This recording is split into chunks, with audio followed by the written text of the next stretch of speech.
مسنونہ کے بعد قرآن مجید کی بہت ہی مشہور و معروف آیات مبارکہ کی تلاوت سے میں نے خود کو مشرف کیا ہے۔ پروردگار عالم اپنے مقدس کلام میں بڑے ہی فصیح و بلیغ انداز میں ارشاد فرماتا ہے، یا ایھا الذین آمنوا اتقوا اللہ، اے ایمان والو اللہ تعالیٰ سے ڈرو، وکونوا مع الصادقین، اور سچوں کے ساتھ ہو جاؤ۔ ایک موقع پر قرآن مجید میں میرا رب ارشاد فرماتا، یا ایھا الذین آمنوا اتقوا اللہ وقولوا قولا سدیدا، اے ایمان والو اللہ تعالیٰ سے ڈرو اور سچی سیدھی صاف ستھری بات کہنے کی عادت اپنا لو۔ ایک موقع پر میرا رب اپنے بندوں کو مخاطب کر کے خطاب فرما رہا ہے، سچوں کی صحبت اختیار کر لو، اور ایک موقع پر میرا رب ارشاد فرماتا ہے، دامن صدق کو، سچائی کے دامن کو اپنے ہاتھوں میں مضبوطی کے ساتھ پکڑ لو۔ ادروائز کوئی بندہ کوششیں کرنے کے باوجود، جد و جہد کرنے کے باوجود، پریاس کرنے کے باوجود، ہمہ جہد ہمہ وقت کوشش کرنے کے باوجود اگر سچائی کی راہ پر گامزن نہ ہو سکے، سچ نہ بول سکے، تو کم از کم سچوں کی صحبت ہی اختیار کر لے، سچوں کے ساتھ اٹھنا بیٹھنا ہی شروع کر دے۔ تو جب سچوں کے ساتھ اٹھنا بیٹھنا شروع کرے گا، سچوں کی صحبت اختیار کرے گا، تو انشاءاللہ نتیجہ یہ نکلے گا کہ جو بولی سچوں کی ہوگی وہی بولی اس کی بھی ہوگی، جو کھانا سچوں کا ہوگا وہی کھانا اس کا ہوگا۔ جیسے سونا جاگنا اٹھنا بیٹھنا کھانا پینا ساماجک اعتبار سے جیسے سچے کی زندگی گزرے گی، کوئی جھوٹا سچوں کی صحبت اختیار کرے گا تو گویا کہ جو سچوں کو پسند ہوگا وہ اس کو بھی پسند ہو جائے گا۔ دھیرے دھیرے صحبت نیک، صحبت حسن، اچھے کی صحبت اختیار کرنے کا نتیجہ یہ نکلے گا کہ جس بندے کو سب لوگ جھوٹا کہتے تھے، مکار کہتے تھے، بد کردار بد عمل کہتے تھے، رب کا کرم دیکھیں اور ایک اللہ کے محبوب بندے کی صحبت جب اختیار کر لے گا تو دنیا جانتی ہے، اچھوں میں بیٹھو گے تو دنیا آپ کو اچھا کہے گی، سچوں میں بیٹھو گے تو دنیا آپ کو سچا کہے گی۔ یعنی اگر کوشش کرو پھر بھی سچ نہ بول سکو تو کم از کم سچوں کی صحبت ہی اختیار کر لو، سچوں کے ساتھ اٹھنا بیٹھنا ہی شروع کر دو۔ تو سچوں کے ساتھ بیٹھو گے تو بھی دنیا میں بیڑا پار ہو جائے گا اور آخرت میں بھی بیڑا پار ہو جائے گا۔ اور جہاں میرے رب نے سچ بولنے کی تعلیم دی ہے، سچ بولنے کے لیے اپنے بندوں کو مخاطب کر کے فرما، مولا میرا رب ارشاد فرماتے سچی سیدھی بات کہنے کی عادت اپنا لو۔ ہم عرض کرتے مولا اگر ہم سچ بولیں گے، دامن صدق کو اپنے ہاتھوں میں مضبوطی کے ساتھ تھامے رہیں گے، ہمیں تیری بارگاہ سے انعام کیا ملے گا، اکرام کیا ملے گا؟ تو میرا رب ارشاد فرماتا ہے، یصلح لکم اعمالکم، تمہارے اعمال سوار دیے جائیں گے، ویغفر لکم ذنوبکم، تمہارے گناہوں کو بخش دیا جائے گا۔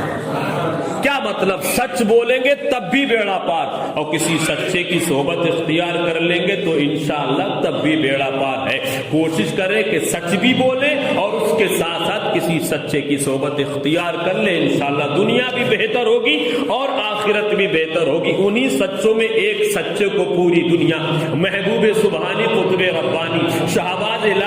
لامکانی، پیر لاسانی، غوث سمدانی، محبوب سبحانی، شیخ محی الدین عبد القادر جیلانی، حسنی، حسینی، پیروں کے پیر، میروں کے میر، یعنی سب سے بڑے پیر سرکار غوث اعظم رضی اللہ تبارک و تعالی عنہ کے نام نامی اس میں گرامی سے پوری دنیا جانتی ہے، مانتی ہے، پہچانتی ہے۔ ایک وہ سرکار غوث اعظم رضی اللہ تبارک و تعالی عنہ ہے جو سن ہجری 470 میں شہر جیلان میں اپنے والد گرامی حضرت ابو صالح موسیٰ جنگی دوست، آپ کی والدہ ماجدہ کا نام حضرت ام الخیر حضرت فاطمہ رضی اللہ تبارک و تعالی عنہا کے گھر میں یکم رمضان المبارک کو شہر جیلان میں پیدا ہو رہے ہیں۔ اور صرف عبد القادر جیلانی تنہا ہی نہیں بلکہ میرے رب کو سرکار سیدنا شیخ محی الدین عبد القادر جیلانی رضی اللہ تبارک و تعالی عنہ کی جو پیدائش ہو رہی ہے، عبد القادر جیلانی کی پیدائش کی برکتیں دیکھے کہ شہر جیلان میں 1100 لڑکے پیدا ہوئے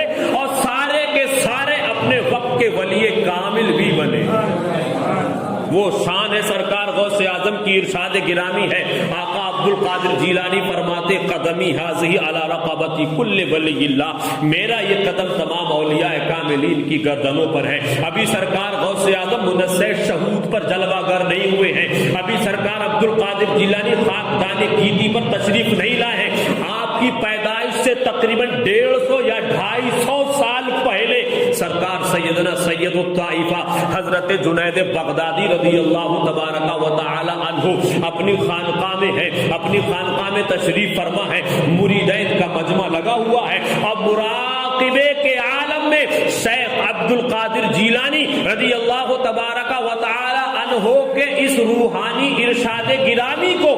سیدنا جنید بغدادی نے سماعت کیا اور مراقبے کے عالم میں آپ کی زبان فیض ترجمان سے یہ الفاظ نکلتے ہیں قدمہ علی رقبتی، قدمہ علی رقبتی، قدمہ علی رقبتی، اس کا قدم میری گردن پر، اس کا قدم میری گردن پر، اس کا قدم میری گردن پر. سارے مریدین حیرت میں پڑ جاتے ہیں، عرض کرتے حضور یہ کیا معاملہ ہے؟ اس وقت عراق کی سرزمین پر آپ سے بڑا کوئی ولی کامل نہیں، آپ سے بڑا کوئی متقی اور پرہیزگار نہیں. وہ کون سی اہم ترین شخصیت ہے جس کے مبارک قدم کو آج آپ اپنے گردن پہ لے رہے ہیں؟ حضور ہمیں اس کی حقیقت کے بارے میں واقف کرائیے، یہ کیا معاملہ ہے، یہ کیا ماجرا ہے؟ آپ اس وقت ولیوں کے تاجدار ہیں، ولیوں کے سردار ہیں. سرکار جنید بغدادی رضی اللہ تبارک و تعالی عنہ جب اپنے تمام چاہنے والوں کی طرف سے یہ عریضہ سماعت کرتے ہیں، ارشاد فرماتے ہیں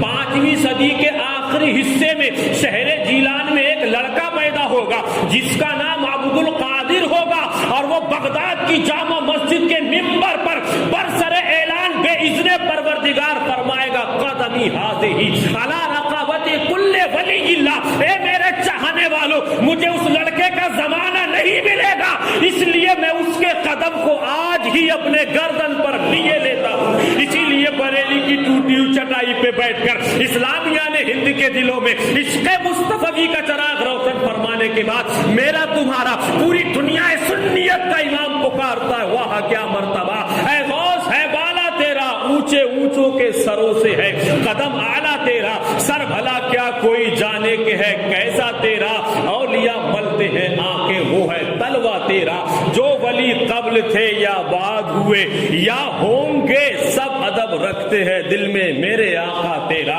اور تیری سرکار میں لاتا ہے رضا اس کو شفیع جو میرا غوث ہے اور لاڈلا بیٹا تیرا. یہ شان ہے عبد القادر جیلانی کی. سرکار عبد القادر جیلانی کی زندگی کو پڑھو گے تو آپ بچپنے میں بے مثال، آپ جوانی میں بے مثال، مدرسے میں ہے تو بے مثال، گھر میں والدین کی ماں کی خدمت کر رہے ہیں تو بے مثال، ہر قدم قدم دیکھے تو عبد القادر جیلانی اپنے آپ میں اس طرح سے بے مثال ہے جیسے محمد کا رسولوں میں ہے، جیسے مرتبہ اعلیٰ ہے افضل اولیاء میں یوں ہی رتبہ غوث اعظم کا. سرکار سیدنا شیخ محی الدین عبد القادر جیلانی کے طور طریقے، ان کے نقش قدم پر عمل کرو گے، ان کے نقش قدم پر چلو گے تو دنیا اور آخرت بھی سنور جائے گی. روایتوں میں آتا ہے، بہت سارے لکھنے والوں نے اس روایت کو غوث اعظم کی طرف بھی منسوب کیا ہے، اور کسی نے کسی بزرگ کا نام نہ لے کر کے صرف امت مسلمہ کو ایک درس دیا. میرا مقصد صرف یہ نہیں ہے کہ میں کرامت سناؤں، میرا مقصد ہے کرامت کے پیچھے جو بیک گراؤنڈ نکل کے آتا ہے، جو نتیجہ نکل کے آتا ہے، جو حکایت نکل کے آتی ہے، جو سبق نکل کے آتا ہے، وہ قوم کو اس سبق کو پڑھنا، اس پر عمل کرنا بہت زیادہ ضروری ہے. سرکار غوث اعظم کی طرف منسوب کیا گیا ہو یا کسی بزرگان دین کی طرف منسوب کیا گیا ہو، لیکن یہ واقعہ واقعے میں دل کو ہلا کر کے رکھ دیتا ہے. ایک اللہ کا نیک بندہ ہے، اپنی بیوی کے ساتھ ماشاء اللہ 5 وقت کی نمازیں ادا کر رہا ہے، اس کی بیوی بھی قرآن پڑھ رہی ہے، اس کا شوہر بھی نماز پڑھ رہا ہے، میاں بیوی کی ایک وقت کی نماز نہیں چھوٹ رہی ہے. قرآن کی تلاوت کے وقت میں قرآن کی تلاوت، نماز کے وقت میں نماز ادا کی جا رہی ہے، مگر گھر میں اس کے برکت کا نزول نہیں، گھر میں کہیں سے کہیں تک کوئی خیر و برکت نہیں. حیرت میں پڑ جاتا ہے. بعض نے لکھا ہے کہ وہ کسی بزرگ کی خانقاہ میں گیا، اور بعض روایتوں میں آیا کہ وہ سرکار غوث اعظم کی خانقاہ میں گیا اور جانے کے بعد عرض کرتا حضور میں کچھ عریضہ لے کے آیا ہوں قبول فرما لیجئے. میں اپنے گھر میں رہتا ہوں, 5 وقت کی نمازیں ادا کرتا ہوں, میری بیوی بھی 5 وقت کی نمازیں ادا کرتی ہے, الحمدللہ میں بھی قرآن عظیم کی تلاوت کرتا ہوں, میری بیوی بھی قرآن عظیم کی تلاوت کرتی, مگر سرکار معاملہ یہ ہے کہ میرے گھر میں برکت نہیں ہے, میرے گھر میں خیر و برکت کا نزول نہیں ہے. حضور کوئی نسخہ کیمیا بتا دیجئے, کوئی اوراد و وظائف بتلا دیجئے. سرکار شیخ عبد القادر جیلانی یا کسی اور بزرگ کی طرف منسوب کر کے لکھنے والوں نے لکھا, جواب دیا کہ جاؤ اپنے گھر کے مکان کے دروازے کے اوپر کوئی کپڑا لگا دو, کوئی پردہ حائل کر دو, کسی چیز کو معلق کر دو. وہ بندہ گیا اپنی بیگم سے کہا ایسی ایسی بات ہے, کپڑے کا انتظام کیا گیا, پردے کا معقول انتظام کیا گیا اور دروازے پر چوکھٹ پر انہوں نے جب پردہ حائل کیا, یعنی اندر سے نہ باہر کا دکھ رہا ہے اور باہر کا نہ اندر کی طرف دکھ رہا ہے. اب الحمدللہ میاں بیوی نماز پڑھ رہے ہیں تو نمازوں میں لذت آ رہی ہے, قرآن عظیم پڑھ رہے ہیں تو قرآن عظیم کی لذت محسوس ہو رہی ہے. اور صرف عبادت اور تلاوت ہی میں نہیں بلکہ دونوں میاں بیوی عرض کرتے اب تو خیر و برکت ہمیں دکھتی ہے, مولا یہ خیر و برکت کہاں سے آ رہی ہے, برکتوں کا نزول کہاں سے ہو رہا ہے. کافی وقت گزر گیا, ایک مرتبہ پھر وہ اسی خانقاہ کی طرف پہنچے تو سرکار شیخ عبد القادر جیلانی یا کسی بزرگ نے پوچھا کہ معاملہ کیا ہے. اس نے کہا حضور جب سے آپ نے پردے کا حکم فرمایا, جب سے میں نے اپنے دروازے پر کپڑے کو حائل کیا ہے, تب سے الحمدللہ نمازوں میں دلچسپی بڑھ گئی ہے, قرآن کی تلاوتوں میں لذت پیدا ہو رہی ہے. سرکار عالی سن لیجئے, میں یہ پوچھنا چاہتا ہوں آپ نے مجھے کوئی ورد وظیفہ نہ بتلایا, لیکن ایسا کیا معاملہ ہوا کہ نمازوں میں بھی لذت, قرآن کی تلاوتوں میں بھی لذت, خیر و برکت کا نزول پہ نزول ہوتا جا رہا ہے. آخر اس کی وجہ کیا ہے, پردہ لگانے میں حکمت کیا ہے؟ سرکار ارشاد فرماتے ہیں حکمت یہ ہے کہ جب تیرے مکان کے دروازے پر کوئی پردہ کوئی چیز حائل نہ تھی, تیرے مکان کے دروازے کے سامنے سے بے نمازی بھی گزرا کرتے تھے, چور بھی گزرا کرتے تھے, ڈکیت بھی گزرا کرتے تھے, بدکار بھی گزرا کرتے تھے, بدعمال بھی گزرا کرتے تھے, زانی بھی گزرا کرتے تھے, جواری شرابی بھی گزرا کرتے تھے. ہر برے سے برا آدمی تیرے مکان کے دروازے سے گزرتا تھا اور اس کی نظر تیرے مکان میں پڑتی تھی. بس ان برے لوگوں کی وجہ سے یا بے نمازی کی وجہ سے یا بدکار شرابی جواری لوگوں کی نظر بد کی وجہ سے نماز تو پڑھتا تھا, تو تیری بیوی نماز تو پڑھتے تھے, قرآن پڑھتے تھے, مگر گھر میں خیر و برکت کا نزول نہیں ہوتا تھا. لیکن جب سے تو نے اپنے مکان کے دروازے پر پردے کو حائل کیا ہے, اب کسی بے نمازی کی نظر نہیں پہنچتی, اب کسی چور کی نظر نہیں پہنچتی, اب کسی ڈکیت کی نظر نہیں پہنچتی, اب کسی شرابی جواری کی نظر نہیں پہنچتی. اور جب بے نمازی کی نظر تیرے گھر میں نہیں پہنچتی تو برکتیں تو ہونا ہی چاہیے, لذت عبادت میں آنا چاہیے, دلچسپیاں نماز میں پڑھنا چاہیے. کیا مطلب, جب کسی بے نمازی کی نظر کسی نمازی کے گھر میں پہنچ جائے تو برکتیں ختم ہو جاتی ہیں. سینے پہ ہاتھ رکھ کے تسلی بخش جواب دو اور اللہ کے گھر میں خود بیٹھ کے فیصلہ کرو کہ جن گھروں میں اماں بھی نماز نہ پڑھ رہی ہو, ابا بھی نماز نہ پڑھ رہے ہو, بھائی بھی نماز نہ پڑھ رہے ہو, بھابھی بھی نمازیں نہ پڑھ رہی ہو, بہنیں بھی نمازیں نہ پڑھ رہے, بتاؤ ان گھروں میں برکتیں آئیں گی تو آئیں گی کہاں سے؟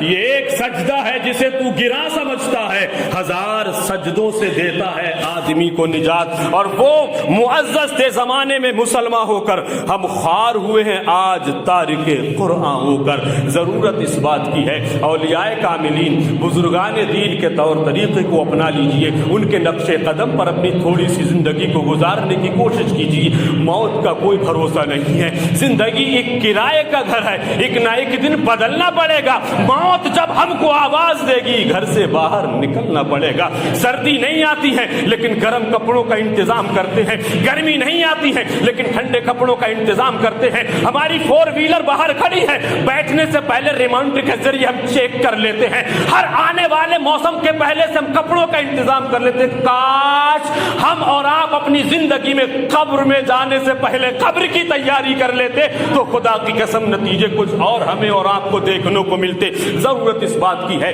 کہ نمازی بنیے, غیبت و چغل خوری سے اپنے آپ کو دور رکھیے, برے کاموں سے بچیے, دوسروں کو بچانے کی کوشش کیجیے. اللہ کی مقدس بارگاہ میں دعا ہے کہ اللہ ہمیں اور آپ کو, تمام عالم اسلام کو, خوش عقیدہ مسلمانوں کو, تمام اولیاء کاملین سرکار غوث اعظم کے صدقے ہمیں تمام بزرگان دین کے نقش قدم پر چلنے کی ہمت اور توفیق نصیب فرمائے. استغفر اللہ ربی من کل ذنب واتوب الیہ. خوب اس کی سیر چمن پھول چنے شاد رہے باغواں جاتا ہوں گلشن تیرا آباد رہے. رہا گلشن تو پھول کھلتے رہیں گے, رہی زندگی تو انشاءاللہ ہم اور آپ ملتے رہیں گے. اسلام زندہ باد, مسلمان پائندہ باد. مولا میرے بولنے میں قصداً کوئی بھی چھوٹی بڑی غلطی ہو گئی, مولا اس کو اپنے خاص فضل و کرم سے معاف فرما کر اپنی بارگاہ میں قبول اور مقبول فرما. وما علینا الا